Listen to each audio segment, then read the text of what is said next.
to start my story, but I guess I'll begin with the basic information and work my way down. I used to be a computer junkie, so I tended to spend a lot of time surfing the web, reading blogs, articles, Facebook, the whole 9 yards. But my main focus was gaming. I loved the game. World of Warcraft, League of Legends, Diablo 3. I could go on. I'd spend most of my time playing games when I wasn't at work, which was just contracting work that my dad helped me to find to get me out of the house. I always got myself wondering if I'd ever break out with a borderline, lethal addiction to do something with my life that actually mattered to other people. Mostly because I just wanted everyone to piss off and mind their own business. My sister would say, "I don't understand how you can spend so much time on something with no actual rewarding outcome besides a couple of measly points and theoretical money." I didn't let that bother me though. It was more than that. I liked the graphic satisfaction of being something I'm not, having ultimate power over actual people who are just disguised as creatures, but who are trying just as hard as I am and not getting anywhere close to my greatness. It was real to me, and I loved every minute of it.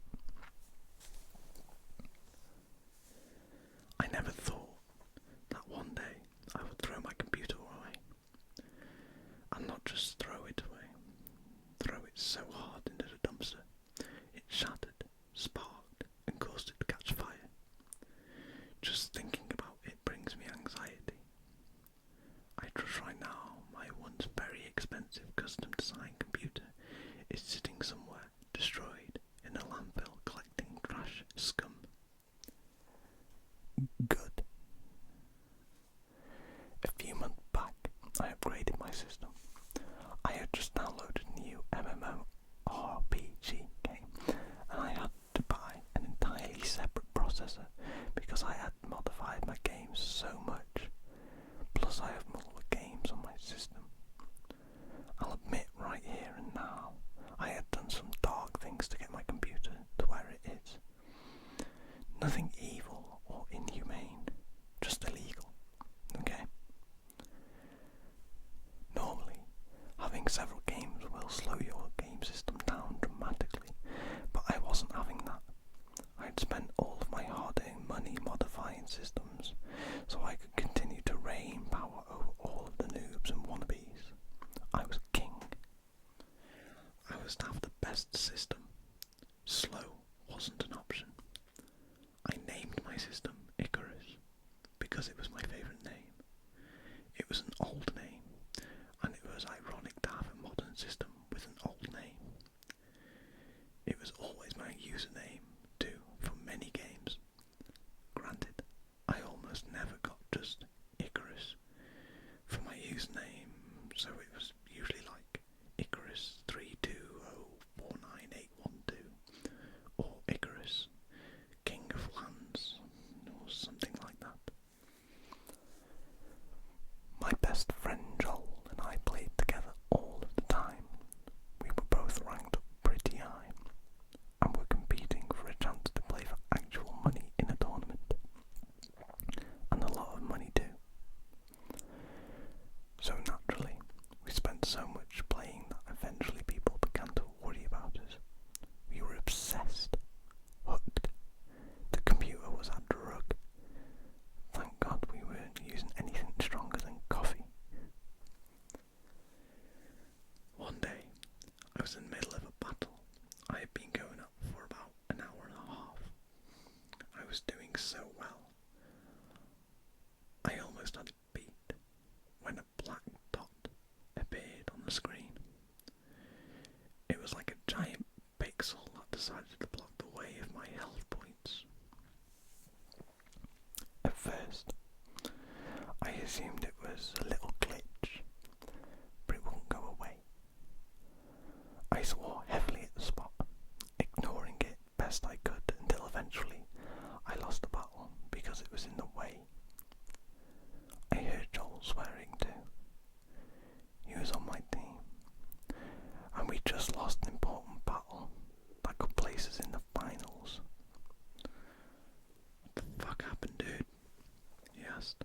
pissed off tone.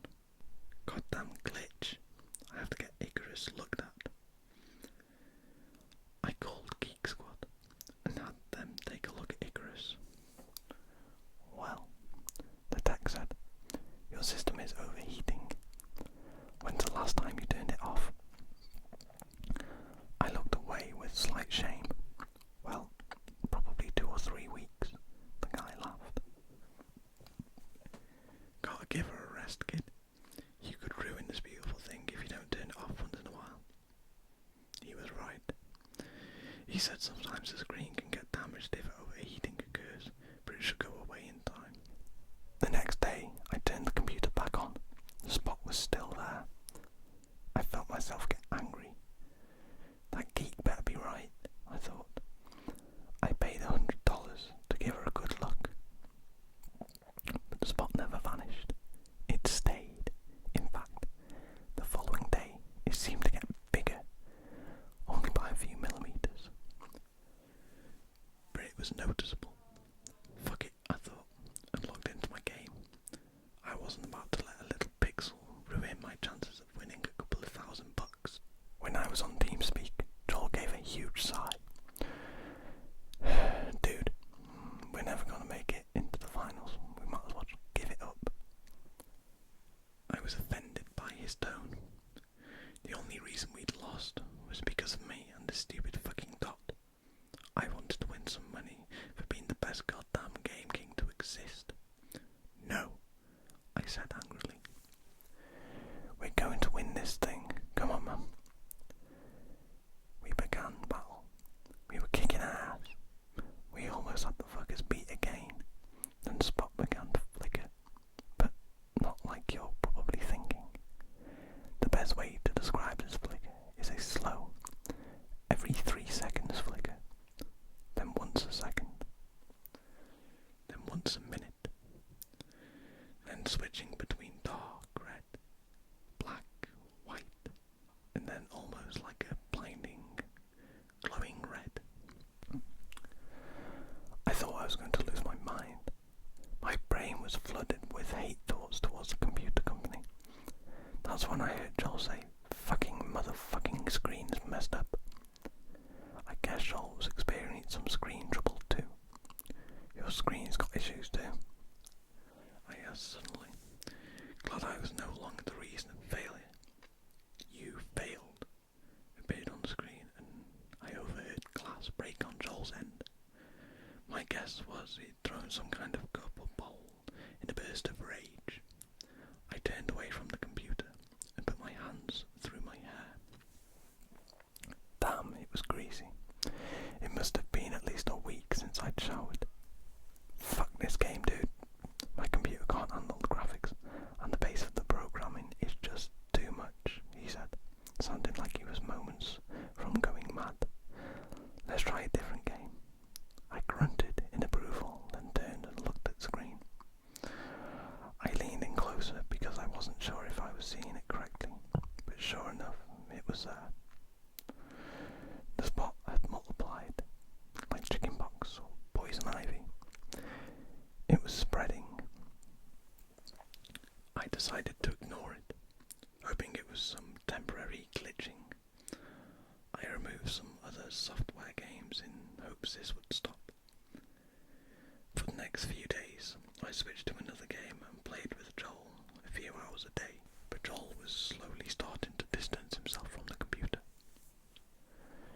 Since we lived a few towns away from each other, it was our only contact until school started again, so naturally I was missing his presence in the games we played together. I called him one night after shutting Iquarus off and noticed his voice was dreary. I can't sleep, dude, he said with a troubling tone. I wanted to win the game. It's haunting me. I can't get over it. I sighed. I wish the game wasn't so lame that it was messing with my computer. Joel stopped breathing. The game messed with Iquarus. Are you sure? Isn't Iquarus like top of the line hardware, even sort of illegally? I laughed. Yeah, but sometimes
zoned out from the bizarre nature of what I had just witnessed. I wondered if I should call his dad, or if maybe he was just having an episode. It was very bizarre and quite disturbing to witness. I began to forget about Iquarus until she started making that terrible sound again, and it wouldn't stop. It was continuing without reason. I tried to turn the computer off, but it didn't seem to want to shut up. In fact, trying to turn her off made the sound even worse. I even pulled the plug out, but it wouldn't stop. My dad came into my room and asked me if I was smoking cigarettes again. I had once made the smoke detector make a similar, less creepy sound by trying to unplug it when I was going through my pack-a-day phase during my freshman year in high school. I showed him the computer, and he said the sound would probably die after some time, like the smoke detector. So I threw a blanket over Iquarus, put on some sound-blocking headphones and fell asleep. Before falling asleep, I had texted Joel, telling him to call me when he had the chance, and that I hoped he was alright. I woke up early morning to a red glow from Iquarus. At first, I thought I was dreaming, until the sound was faintly resonating throughout the room. The symbol was slowly pixelating from black to red, and it was flashing. I could see the shape perfectly from beneath the blanket. It was beginning to really freak me out. I pulled my blankets over my head and tried to think of something else, but I couldn't fall asleep. It was terrifying. Not even an hour later, I received a phone call. It was my dad, who was an EMT for the county. "Hey sport," he said. There was a really dim tone in his voice. "Did I wake you?" I got out of bed, shielding my eyes from the red glow, and walked out of the room downstairs to grab some milk from the fridge. No, I'm awake. What's going on, Dad?" He sighed heavily and cleared his throat. "I received a call this morning, 255 Lake Drive. At first I didn't recognise the address. I didn't realise where I was headed until I got there. It's Joel's house." My stomach turned a knot. I almost hung up on him because I knew what was coming next. "We think Joel committed suicide." I dropped the phone and thought maybe I was going to pass out. I had just seen him not 24 hours ago. I heard my dad's voice shouting, so I quickly picked it back up. I'll admit, I'm a guy, and I have some pride, but I couldn't refrain from the tears and shouting. "You're out of your fucking mind, Dad. Joel was a happy kid. He'd never do that. He'd never do that." Saliva and mucus drained from my nose and mouth. "I'm sorry, kiddo. He was a good kid." I hung up the phone and sat at the kitchen table for a long time, crying, thinking, wondering. How could he do that? How could he kill himself? He couldn't have. Then I wondered how he'd done it. When? He would have told me things. We were close. Best friends since first grade. Dad didn't come home for a few hours. I was still sitting at the table when he walked through the door. My face was swollen with misery. Joel was my only best friend. I had other friends, but none like Joel. He was cool. We had so much in common. Dad sat down at the table and looked at me. "I know you're probably taking this harder than ever, but there's an investigation going on. The sheriff is said sternly. I felt myself make a confused gesture with my eyebrows. The sheriff thought it was suicide, I said shakily. Well, they think there could be some other factors that you personally may know about. I angrily put my hands in the air. Like fucking what? I shouted, assuming they thought maybe I had something to do with it directly. My dad slammed his hands down on the table. Now you listen to me, he said, eyes so solidly gazing into mine, it made the hairs on the back of my neck stand up. You just better calm your ass down. I know this is hard, I know. I saw the poor kid's dead body, yeah. Now when the police are involved, it don't matter what they're trying to get out here. You tell them everything you know, you understand? I stared blankly at him and looked away. Yes, sir. Around 12, the police arrived at my house. The sheriff made quite the entrance, if you know what I mean. Smacked on a piece of gum. Keys jangling with every step his clunky boots made. Moustache right out of a dirty Harry film. He tilted his sunglasses down and nodded his head towards me. You must be Damon. I nervously nodded and put my hands together. Yes, sir. He whipped out a file from seemingly nowhere and sat down across the table from me. He opened the file and removed his glasses. You were close to Joel, yes? He asked, and I nodded. He was my best friend. He just grunted. When is the last time you saw him? I looked right at him and leaned forward. Yesterday, sir. He gave me a questionable look. He was trying to intimidate me, and it was insulting. I tilted my head to the side. I knew he was going to drag this out, and quite frankly, I was in no mood to be fucked around with. You gonna cut to the chase, or are we gonna pussyfoot around all day? I said with a cold tone, waiting for the interrogation to start. Damon, watch your fucking tone, young man. Dad began, but the sheriff silenced him with a hand gesture. It's alright, Dan. If he wants to be treated like an adult, I'll respect that. He said, tossing a series of photos onto the table.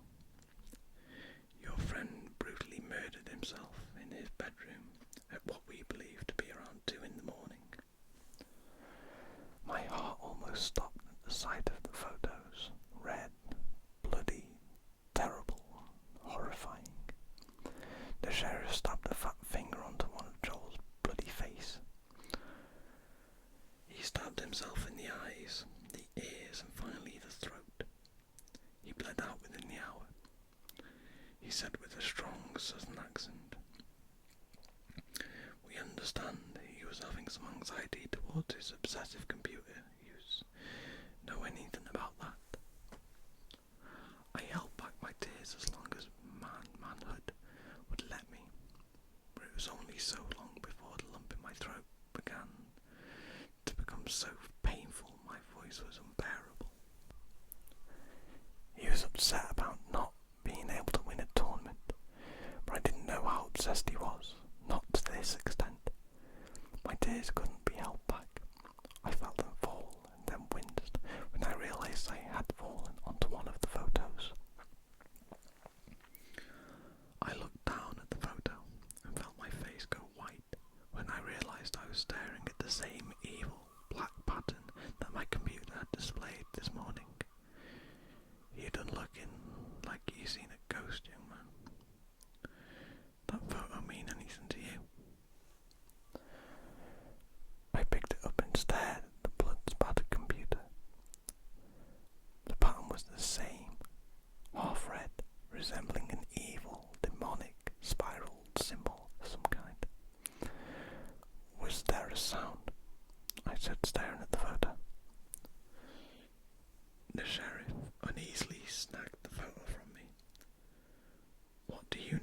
sound.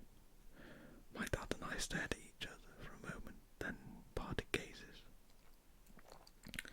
I turned to the sheriff and tried to make a logical sense of this.